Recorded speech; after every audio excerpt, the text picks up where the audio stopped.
तो आज के क्लास में हम लोग स्टार्ट करते हैं क्लास 12 का सब्जेक्ट हिंदी है ये। और कल हमने इसको स्टार्ट किया था पार्ट 3 और पार्ट 1 में हम लोगों ने पढ़ा इस पाठ के लेखक जो है जयप्रकाश नारायण जी, उनका परिचय हम लोग पढ़े थे। और हमारे पाठ का नाम है संपूर्ण क्रांति। संपूर्ण क्रांति। तो आज हम लोग पाठ को स्टार्ट करेंगे कि उन्होंने जो पटना के गांधी मैदान में जो भाषण दिया था, उस भाषण में उन्होंने क्या क्या कहा, उन सारी बातों को आज हम लोग पढ़ने वाले हैं। और ये हमारा पार्ट 2 है, पार्ट 2 है, जिसमें हम किताब का पेज नंबर 34 और 35 दो पेज को कवर करेंगे। तो यहाँ पे आप पिक्चर एक देख सकते हैं, ये लोकनायक जयप्रकाश नारायण जी है, जिनके बारे में कल हम लोगों ने पढ़ा था और उन्होंने क्या भाषण में कहा छात्र आंदोलन के संबंध में। चलिए उसको स्टार्ट करते हैं और देखते हैं। बिहार प्रदेश छात्र संघर्ष समिति के मेरे युवक साथियों, बिहार प्रदेश के असंख्य नागरिक भाइयों और बहनों, यानी कि पटना के गांधी मैदान में जब जयप्रकाश नारायण जी भाषण देते हैं तो वहाँ पे इनका पहला ही शब्द ये निकलता है कि जो छात्र आंदोलन करने वाले बच्चे हैं, जो नवयुवक हैं, उनके लिए कहते हैं कि हे मेरे नवयुवक साथियों, मेरे भाइयों और बहनों, अभी अभी रेणु जी ने जो कविता पढ़ी, रेणु जी का अर्थ हुआ फणीश्वर नाथ रेणु, एक कवि थे फणीश्वर नाथ रेणु। नीचे उनका आप चित्र देख सकते हैं, बहुत ही अच्छे कवि थे ये। इनकी जो कविताएं होती है वो देशभक्ति की कविताएं होती थी। तो बता रहे हैं कि अभी अभी रेणु जी ने जो कविता पढ़ी, अनुरोध तो वास्तव में उनका था, सुनाना तो वह चाहते थे, मुझसे पूछा गया कि वह कविता सुना दें या नहीं, मैंने स्वीकार किया। यानी कि जब मैं इस मंच पे आ रहा था तो उसके पहले फणीश्वर नाथ रेणु जी ने मुझे एक कविता सुनाई और उनका मन था कि उस कविता को फणीश्वर नाथ रेणु जी न सुनाकर हम सुनाएं। यानी कि फणीश्वर नाथ रेणु जी की इच्छा है कि उनके द्वारा लिखी गई कविता को मैं यहाँ पे कहूँ। लेकिन उसने बहुत सारी स्मृतियां मतलब होता है जिसको हम याद रखते हैं, और अभी हाल की बहुत दुखद स्मृति को जागृत कर दिया है। मतलब कि मैंने जो कविता पढ़ी, उस कविता को पढ़ने के बाद इस समय की जो दुखद स्थिति है, भारत की जो आपातकाल के चलते, इमरजेंसी के चलते जो दुखद स्थिति है, वो मन में फिर से जाग जाता है। फिर से लगता है कि जीवन हमारा कितना अंधकार में डूबा हुआ है। इससे हृदय भर उठा है। हृदय भर उठा है मतलब कि अंदर बहुत दुख है। आपको शायद मालूम नहीं होगा कि जब मैं वेल्लोर अस्पताल के लिए रवाना हुआ था तो जाते समय मद्रास में 2 दिन अपने मित्र श्री ईश्वर अय्यर के साथ रुका था। ये बताते हैं कि बात उस समय की है कि जब मैं मद्रास गया था, जिसको आज हम लोग चेन्नई कहते हैं। क्या कहते हैं? पहले उसको मद्रास कहा जाता था। तो जब मैं मद्रास वेल्लोर अस्पताल में, वहाँ पे एक अस्पताल है जिसका नाम है वेल्लोर, तो वेल्लोर अस्पताल में जब मैं जा रहा था तो वहाँ मैं अपने एक मित्र थे जिनका नाम है ईश्वर अय्यर। क्या नाम है? ईश्वर अय्यर। उनके यहाँ मैं रुका हुआ था। तो यहाँ पे प्रश्न तैयार हो सकता था कि वेल्लोर अस्पताल किस राज्य में पड़ता है, तो आप कहेंगे तमिलनाडु, क्योंकि तमिलनाडु की राजधानी चेन्नई है, जिसको पहले क्या कहा जाता था? मद्रास कहा जाता था। और ये जो मद्रास में गए थे लेखक, तो वो अपने मित्र के यहाँ रुके थे। उस मित्र का नाम क्या था? तो उनका नाम था ईश्वर अय्यर। ईश्वर अय्यर। तो ये सारी चीज आप लोग याद रखेंगे, ऑब्जेक्टिव में ऐसे ही क्वेश्चन पूछे जाते हैं। वहां दिनकर जी गंगा बाबू से मिलने आए थे। दिनकर जी का अर्थ हुआ रामधारी सिंह दिनकर, जिनके बारे में कल आप लोगों ने देखा था कि राष्ट्र कवि दिनकर की एक पंक्ति थी, और मैंने उनका फोटो भी कल आप लोगों को पहले वीडियो में दिखाया था, लास्ट में। तो वहां पे रामधारी सिंह दिनकर जी जो एक महान कवि थे, वो किनसे मिलने आए थे? गंगा बाबू से। किनसे मिलने आए थे? गंगा बाबू। बल्कि गंगा बाबू तो साथ ही रहते थे और दिनकर जी बड़े प्रसन्न दिखे। यानी कि गंगा बाबू को देखकर जो रामधारी सिंह दिनकर है वो काफी प्रसन्न हुए, खुश हो गए। उन्होंने अभी हाल की अपनी कुछ कविता सुनाई और मुझसे कहा कि आपने जो आंदोलन शुरू किया है, जितनी मेरी आशाएं आपसे लगी थी, उन सब की पूर्ति आपके इस आंदोलन में, इस नए आवाहन में देश के तरुणों का जो आपने किया है, मैं देखता हूँ। मतलब रामधारी सिंह दिनकर जी जब जेपी जी से मिलते हैं, जयप्रकाश नारायण जी से, तो कहते हैं कि आप जो इस समय सरकार के खिलाफ जो आंदोलन कर रहे हैं, मैं इस आंदोलन से बहुत ही खुश हूँ। मेरी मन गदगद हो चुका है कि आप सरकार के इस गलत नीति का विरोध कर रहे हैं, मैं आपका भरपूर साथ दूंगा। कौन कहते हैं? रामधारी सिंह दिनकर। किससे कहते हैं? जयप्रकाश नारायण जी से। तालियां तालियां हरगिज न बजाइए, मेरी बात चुपचाप सुनिए। इतना ही जब बात बोलते हैं तब तक गांधी मैदान में जितने भी नौजवान हैं तालियां मारना एकदम शुरू कर देते हैं। तब तालियां चलती हैं तो कहते हैं आपको तालियां नहीं बजानी है, अभी खुशी की बात नहीं है, अभी हमें आंदोलन करना है, अभी हमें जश्न नहीं मनाना है। बात चुपचाप सुनिए, बोलते हैं नौजवानों से। अगला पैराग्राफ है, अब मेरे मुंह से आप हुंकार नहीं सुनेंगे, लेकिन जो कुछ विचार मैं आपसे कहूंगा वे विचार हुंकारों से भरे होंगे। कहते हैं कि मैं जो आंदोलन कर रहा हूं तो उसमें मेरा कोई हुंकार नहीं होगा, हुंकार मतलब तेज आवाज तो नहीं होगा, लेकिन जो मैं विचार रखूंगा वो पूरा विचार हुंकारों से भरा होगा, तेज आवाज से भरा होगा। हम सरकार के खिलाफ लड़ेंगे। क्रांतिकारी वे विचार होंगे जिन पर अमल करना आसान नहीं होगा, यानी मेरे जो विचार होंगे उस पर चलना, उसको मानना आसान नहीं होगा। अमल करने के लिए बलिदान करना होगा, कष्ट सहना होगा, गोली और लाठियों का सामना करना होगा, जेलों को भरना होगा। कहते हैं कि जो हम आंदोलन करने जा रहे हैं बिहार में, ये छात्र आंदोलन, इस आंदोलन से आप लोग तैयार रहिए, आप पे लाठी भी चलेगी, आप पे डंडे भी पड़ेंगे, आपको जेल भी जाना पड़ेगा। इन सारे चीजों के लिए मेरे नौजुवक छात्र तैयार रहिए, क्योंकि बिना बलिदान के आजादी नहीं मिली है आज तक। कभी भी अगर किसी को अपना हक मिला है, आजादी मिली है, तो बिना बलिदान दिए नहीं मिला है। हमारे देश को भी आजाद होने में बहुत लोगों ने अपना बलिदान दिया है, तब जाके भारत आजाद हुआ है। मशीनों की कुर्सियां होंगी, यह सब होगा, यह क्रांति है मित्रों, और संपूर्ण क्रांति है। यह कोई विधानसभा के विघटन का ही आंदोलन नहीं है। ये मत समझना है कि कोई विधानसभा चल रहा है जिसमें विधायक लोग बैठ के मीटिंग कर रहे हैं। हमें लड़ाई लड़नी है, आंदोलन करना है। वह तो एक मंजिल है जो रास्ते में है, दूर जाना है, दूर जाना है। मतलब हमारा जो रास्ता है वो छोटा रास्ता नहीं है, हमें बहुत दूर तक जाना है। जवाहरलाल नेहरू के शब्दों में भी न जाने कितने मीलों इस देश की जनता को जाना है। यहाँ पे पिक्चर आप लोग देख सकते हैं, ये स्वतंत्र भारत के प्रथम प्रधानमंत्री पंडित जवाहरलाल नेहरू थे, और इन्हीं की पुत्री श्रीमती इंदिरा गांधी देश की प्रथम महिला प्रधानमंत्री, जिन्होंने आपातकाल लगाया है, और उन्हीं के विरोध में हम लोग आंदोलन करेंगे।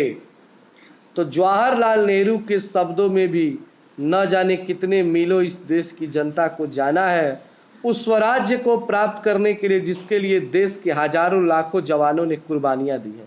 ये बताते हैं कि ये देश आजाद हुआ, हजारों लाखों लोगों ने अपनी कुर्बानियां दी, बलिदान दी, तब जाके ये देश आजाद हुआ है। लेकिन फिर भी आज एक ऐसा शासक आया है जो लग रहा है कि ये भी अंग्रेज के जैसा शासन कर रहा है, तो इसे भी हम बलिदान देंगे और इसको यहाँ से हटाएंगे। ये टोटल बात किन के लिए कही जा रही है? श्रीमती इंदिरा गांधी के लिए, क्योंकि उस समय प्रधानमंत्री कौन थी? श्रीमती इंदिरा गांधी थी, जिसके लिए सरदार भगत सिंह, उनके साथी बंगाल के सारे क्रांतिकारी साथी, महाराष्ट्र के साथी, देश भर के क्रांतिकारी सभी गोली का निशाना बने। यानी इस देश को आजाद कराने के लिए भगत सिंह जैसे बहुत सारे लोग, चाहे वो बंगाल के हो, महाराष्ट्र के हो, या किसी भी राज्य के हो, गोलियां तो खाई है, और गोलियां खाकर इस देश को आजाद कराया है। यहाँ पे आप पिक्चर जो देख रहे हैं, कड़ी कड़ी जो मुछ दिख रही है, ये है भगत सिंह। कौन है? भगत सिंह है। जिस स्वराज्य के लिए, हाँ, या तो फांसी पर लटकाए गए, जिस स्वराज्य के लिए लाखों लाख देश की जनता बार बार जेलों को भरती रही है, लेकिन आज 27-28 वर्ष का बाद का जो स्वराज्य है उसमें जनता करा रही है। भूख है, महंगाई है, भ्रष्टाचार है, कोई काम नहीं जनता का निकलता है बगैर रिश्वत दिए। कहते हैं देश तो आज 27-28 पहले आज़ाद हो गया, लेकिन अभी भी गुलामी है, अभी भी हम पूर्ण रूप से आज़ाद नहीं हुए हैं। जहाँ देखिए तो लोग भूखे मर रहे हैं, महंगाई है, भ्रष्टाचार है। कोई भी अफसर अगर कोई काम करता है तो बिना रिश्वत लिए, रिश्वत समझते हैं ना आप लोग, बिना घूस लिए कोई काम नहीं कर रहा है। इन सबके विरोध में हमें लड़ना है। सरकारी दफ्तरों में, बैंकों में, हर जगह टिकट लेना है, उसमें जहां भी हो रिश्वत के बगैर काम जनता का नहीं होता है कि नहीं बात ये? आज के समय में भी आप लोग देख लीजिए, कोई भी काम अगर आपको सरकारी कराना है, चाहे ब्लॉक से हो चाहे कहीं से हो, बिना आपको रिश्वत दिए कोई काम जल्दी नहीं होगा। काम पैसा देंगे तब वो व्यक्ति आपको जल्दी कर देगा, नहीं देंगे तो दौड़ाना शुरू कर देगा। ये सबके साथ है। हर प्रकार के अन्याय के नीचे जनता दब रही है। शिक्षा संस्थाएं भ्रष्ट हो रही हैं, क्योंकि जब आपातकाल लगा तो 19 महीने तक ये आपातकाल लगभग चला था। 19 महीने तक स्कूल कोचिंग कुछ भी नहीं चला था। बच्चे लगभग 1.5 साल तक बिना पढ़े लिखे रह गए। सोचिए जो वो पहले पढ़े होंगे क्या उनको याद होगा कुछ भी? यानी पढ़ाई बर्बाद हो चुकी थी। हजारों नौजवान का भविष्य अंधेरे में पड़ा हुआ है, जीवन उनका नष्ट हो रहा है। शिक्षा दी जाती है तो गुलामी की शिक्षा। कौन सी शिक्षा दी जा रही है? कि गुलामी की शिक्षा। आज भी हम लोग गुलाम की तरह के अपने घरों में 19 महीने से बंद हैं। हम लोग इतना कष्ट सहकर जी रहे हैं, हम लोग अब बर्दाश्त नहीं करेंगे। शिक्षा पाकर दर दर ठोकरे खाना नौकरी के लिए, नौकरियां मिलती ही नहीं। दिन पर दिन बेरोजगारी बढ़ती जाती है, गरीब की बेरोजगारी बढ़ती जाती है। गरीबी हटाओ के नारे जरूर लगते हैं, लेकिन गरीबी बढ़ी है पिछले वर्षों में, क्योंकि इंदिरा गांधी ने नारा दिया था गरीबी हटाओ। कौन सा नारा दिया था? लेकिन गरीबी हटी नहीं, गरीबी और क्या हो गई? बढ़ गई। तो नेता केवल कहते हैं, करते कुछ भी नहीं है। लेकिन ये कहते हैं कि हमें करना है, हमें काम करना है। ये नहीं कि केवल कहना है कि गरीबी हटाओ गरीबी हटाओ और कुछ करना नहीं है, बल्कि हमें काम करना है। अगला पैराग्राफ है, तो मित्रों आज की स्थिति यह है, और इस स्थिति में वहां दिनकर जी ने कुछ हमें अपने शब्द सुनाए, बड़े हृदयग्राही थे। हृदयग्राही मतलब होता है कि सीधे वो हृदय में चला गया, दिल में समा गया, मतलब बहुत ही अच्छी बातें थी। और उस रात जब विदा हुए, उसी रात को हमारे मित्र रामनाथ जी गोयनका, जो इंडियन एक्सप्रेस के मालिक हैं, इंडियन एक्सप्रेस के मालिक का नाम क्या था? रामनाथ जी गोयनका। नीचे आप पिक्चर देख रहे हैं, बैठे हुए हैं व्यक्ति, यही है रामनाथ जी गोयनका, जो इंडियन एक्सप्रेस के मालिक थे। और उसी रात उनका क्या हुआ कि तबीयत खराब हो गया, कि घर पर वह मेहमान थे, रात को दिल का दौरा पड़ा। इनको क्या पड़ा जी? दिल का दौरा। दिल का दौरा मतलब होता है हार्ट अटैक। तो हार्ट अटैक किया, 3 मिनट में उनको अस्पताल पहुंचाया गया। गोनका जी ने 3 मिनट में, मतलब 3 मिनट में इनको कहाँ पहुंचा दिया गया? अस्पताल में। भाई धनी मनी लोग हैं तो जल्दी पहुंच जाएंगे। और वहां पे क्या होता है उनके सामने? तो देखिए, विलिंगडन नर्सिंग होम शायद उसे कहते हैं, सारा इंतजाम था वहां पर। पटना का अस्पताल तो पता नहीं 3 घंटे में भी तैयार ना हो पाता। सभी डॉक्टर सब तरह के औजार लेकर आए, तैयार थे, लेकिन दिनकर जी का हार्ट फिर से जिंदा नहीं हो पाया। और उसी रात रामधारी सिंह दिनकर की मृत्यु हो गई। मतलब गोयनका जी के घर पर थे तो उनको हार्ट अटैक आया और अस्पताल में गए, लेकिन नहीं बच पाए। ऐसी चोट लगी, उनकी यह कविता सुन के उनका वह सुंदर सौम्य जोशीला चेहरा याद आ गया। आज लगता है हमारे 2 मित्रों की कितनी कमी है। आज भाई बेनीपुरी जी होते। बेनीपुरी का अर्थ हुआ राम वृक्ष बेनीपुरी। पूरा नाम क्या है इनका? राम वृक्ष बेनीपुरी। उनकी लेखनी में जो ताकत थी, आज के जुलूस का, आज की सभा का जो वर्णन वह देते, एक एक शब्द में अंगार होते। नीचे आप पिक्चर देख सकते हैं, ये है राम वृक्ष बेनीपुरी जी। ये लोग ऐसे कवि थे कि कविता जब लिख दे तो लगता था उसमें से आग बरस रहा है, लोगों में जोश पैदा कर देते थे। लेकिन दुख की बात है कि ना तो आज हमारे राम वृक्ष बेनीपुरी जी हैं और ना ही हमारे दिनकर जी हैं। आज दोनों हमारे मित्र हमारे पास नहीं है। अगर आज होते तो यहाँ पे ऐसी ऐसी कविताएं कहते कि सरकार की धज्जियां उड़ जाती। आज दिनकर जी जो कविता लिखते नए भारत के नवनिर्माण के लिए, जो देश के युवकों और छात्रों और देश के साधारण व्यक्तियों, नर और नारियों के द्वारा आज से हो रहा है शुरू, प्रारंभ हो गया है। वह कविता शायद इस नवीन क्रांति का एक अमर साहित्य बन जाती, लेकिन आज दोनों ही नहीं है, न दिनकर जी हैं न बेनीपुरी जी। मतलब आज ये दोनों होते तो कुछ कहना नहीं पड़ता। आज वो आग निकलता यहाँ से कि लोग सुनते और वो जोश आता कि सरकार को उलट के रख देते। और आज के लिए अंतिम पैराग्राफ है। तो मित्रों, यह स्मृतियां जगी हैं और इनका भार हृदय पर है। मैं तो थक गया हूँ, लेकिन आज बड़ी भारी जिम्मेदारी हमारे कंधों पर आई है और मैंने इस जिम्मेदारी को अपनी तरफ से मांग करके नहीं लिया है। तरुणों से, छात्रों से बराबर कहता रहूं। जब पहला हमने आह्वान किया था यूथ फॉर डेमोक्रेसी, यूथ मतलब होता है नौजवान, फॉर मतलब के लिए, और डेमोक्रेसी मतलब होता है लोकतंत्र, यानी कि लोकतंत्र के लिए नौजवान, लोकतंत्र के लिए नौजवान का, लोकतंत्र में युवकों का क्या रोल है, हाँ यह हमने जो बताया था उसमें लिखा था। यानी कह रहे हैं कि देखिए अब मैं शरीर से क्या हो चुका हूँ, बूढ़ा हो चुका हूँ, मैं स्वस्थ भी नहीं रहता, लेकिन हमारे कंधे पर जो इस समय एक बोझ, एक जिम्मेदारी आई है, मैं उसे अच्छे से निभाऊंगा। और ये जिम्मेदारी मैंने खुद नहीं ली, बल्कि आप लोगों ने हमें दी है। किनसे कहते हैं? छात्रों से, क्योंकि छात्रों ने ही उन्हें आग्रह किया था कि आप हमारे क्या बनिए, नेता बनिए। उसके बाद बराबर कहता रहा हूं, संचालन समिति में बहस करता रहा हूं, हम बूढ़े हो गए, हमारी सलाह ले लीजिए, हम दूसरी पीढ़ी के हो गए, आप नई पीढ़ी के लोग हैं। बताते हैं कि ऐ नौजवान, तुम आने वाली पीढ़ी हो, तुम देश के भविष्य हो, मेरा समय तो समाप्त होने वाला है, देश का भविष्य आपके हाथों में है।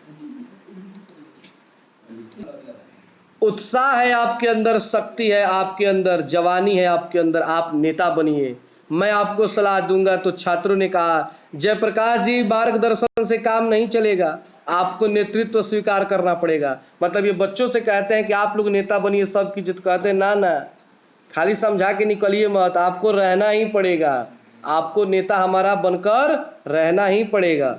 मैं टालता रहा, लेकिन अंत में बेलोर जाते समय मैंने उनके आग्रह को स्वीकार कर लिया। यानी मैंने छात्र आंदोलन का नेता बन गया कि चलो अभी मानेंगे नहीं, छात्र मुझसे इतना प्रेम करते हैं तो मैं भी इनको छोड़ूंगा नहीं। स्वीकार करते समय मैंने यह अनुभव किया अपनी अयोग्यता का और नम्रता पूर्वक यह स्वीकार किया। परंतु छात्रों से भी, आप सबसे भी अनुरोध है कि नाम के लिए मुझे नेता नहीं बनना है। आप लोग ये मत समझिए कि मैं केवल नाम के लिए नेता बना हूं, मैं का नेता बना हूं तो काम भी करूंगा। मुझे चढ़ा करके और हमें कोई डिटेक्ट करे पीछे से कि क्या करना है जयप्रकाश नारायण तुम्हें, तो इस नेतृत्व को कल मैं छोड़ देना चाहूँगा। कहते हैं कि अगर आज आप लोगों ने मुझे इस पद पर चढ़ा दिया और कल कोई पीछे से कहने लगी मैं आपसे ये नहीं हो पाएगा, मतलब मेरा बेइज्जती करना शुरू कर दे, तो मैं इस पद को क्या करूँगा, छोड़ दूंगा। मैं सबकी सलाह लूंगा, तालियां नहीं।